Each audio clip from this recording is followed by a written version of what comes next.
They could need FANAP though. But what else is unique about them? What's your opinion? Let me hear your opinion before I lay this out.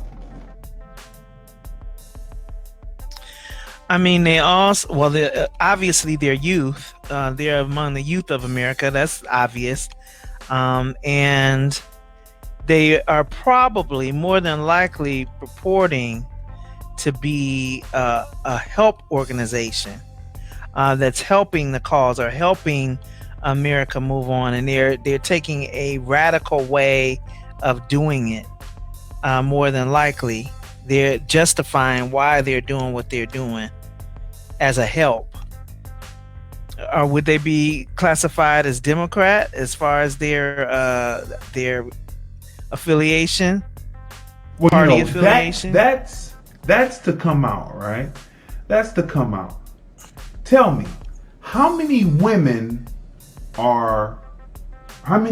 females do you see on just an observation on that. How many females do you see on the 7 mugshots? How many out of the 7 are female? I see 4 and a possible. Like a spades game. 4 and a possible. Which 4? Describe them. Red hair, upper left corner, dark hair next to her. Actually, I see a haircut there. That's a possible. That may not be, they may be transgender or of that community, because now the second person I assume was a female, but I see a lineup up there at the top. So that could be a male. Then over here to the far right looks female. Down to the bottom left looks female.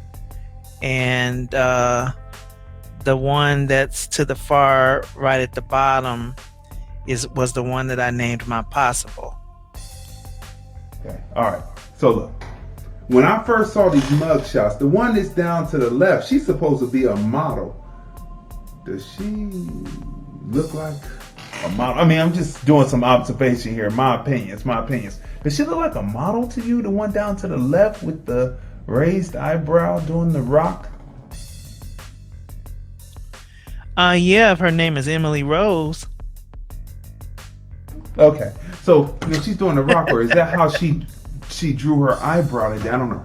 The one on the right with the bandana, that is a woman, and I when I first looked at it, I thought it was a male.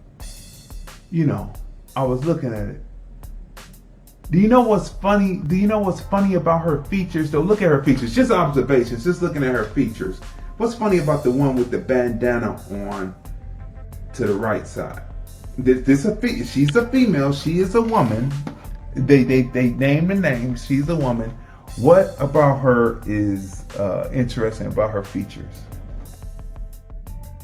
What's interesting is that the eyebrows are dark and the hair is obviously dyed blonde, so it's not a natural blonde. And it also looks by the eyebrows and the eyes that individual may be of Middle Eastern descent.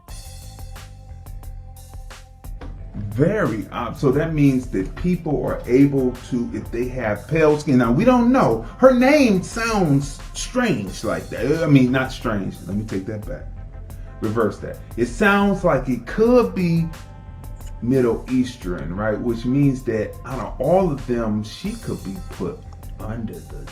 But anyway, what else is funny about her features? You see her bushy eyebrows and her long nose, longer nose, and she has cheekbones, but she's just not smiling, looks like, and her lip. When you look at her, does she look like a famous MC that we know that happens to be American black?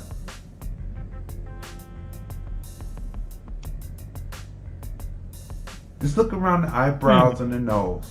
You know, she could be I'm going to classify her as Caucasian, because most Middle Easterns and even some black Africans are considered Caucasian when they come here. They check the box of Caucasian and white to build numbers for the Caucasians, right? So I'm just going to say that she's Caucasian. She will be the Caucasian version slightly. I think it's meant to look Caucasian, but I see something else as far as nationality there. But it does look like somebody. I just can't think of the name. If you look at her eye set, her eyebrows, her longer nose, and all she would need was a nose ring, she would look like Tupac Shakur. Just Caucasianly wise. Just Caucasian wise. Okay. See the bushy eyebrows. I was going to say that. You were going to say that? You Yep. agree with that? Yeah, isn't that something? Now, Yeah. above her in the right side, she is a woman. Left, the woman in the red hair, of course, she's a woman, and the rest are supposed to be male. So 3 males, 4 females in this group of, in my opinion, anarchists who are Antifa leaning, if not labeled as Antifa yet, at a black rally trying to cause damage and upheaval to property. Now, what is very interesting about these people, what is interesting about these people is they are you ready for this? You need to lean forward for this so you can automatically respond. You need to lean forward. They are all upstate or like upstate New York, family wealthy.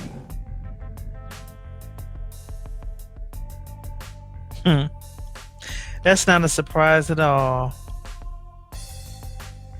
Not a surprise at all. Upstate New York, family wealthy.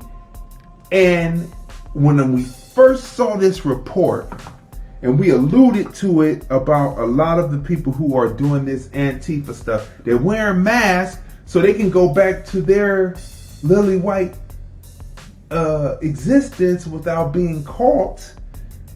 We alluded to it that they are wealthy Caucasians, or people who have been categorized as Caucasians, who live that certain lifestyle, that upstate New York rich lifestyle, or that California rich lifestyle, or that Texas rich lifestyle, or that Las Vegas rich lifestyle. Excuse me, let me go with states. Or that Nevada lifestyle, rich lifestyle, or anywhere else where there are rich people who are Caucasian. These are people, and we talked about the Patty Hearst syndrome. As are they going to be able to claim that they were indoctrinated and be able to go back to their lives like Patty Hearst? Remember Patty Hearst and the group, the anti-group, they were terrorists. Symbionese Liberation Army. Yeah. Symbionese Liberation Army. Say that again. The Symbionese Liberation Army with Sin Q as the leader. Okay, so look that up real quick and get a definition of what they were standing for, right? What did they stand for, this thing that Patty Hearst went through? Remember they robbed the bank and then they captured him, and then she was able to say that I was indoctrinated by the movement. Are these 7, because they are well off, are they going to do time, or are they going to be like the college scandal where you get a slap on the wrist and you get no time? You get like 6 months, whereas a American black woman trying to do good for her children who used a different address, they gave her 5 years. But in this scandal where they lied about what the kids did for extracurricular or sports activity to get a scholarship, and then half the kids didn't want to go, come to find out, as the story went, and they went through and they did this anyway, and they get slaps on the wrist. Some of them very prominent Hollywood star types, right? And the ones who probably are in there that are non-Caucasians. They probably got time, but they probably didn't put that in the media. But will these 7 see any jail time like Patty Hearst didn't see jail time? Will they see jail time, or will they be like Patty Hearst? And what was Patty Hearst involved in? Let's read what they stood for. What did they stand for? Okay, so they were actually called the United Federated Forces of the Symbionese Liberation Army. And I just, before we go to that, let's talk about what Symbionese means. That word has a meaning.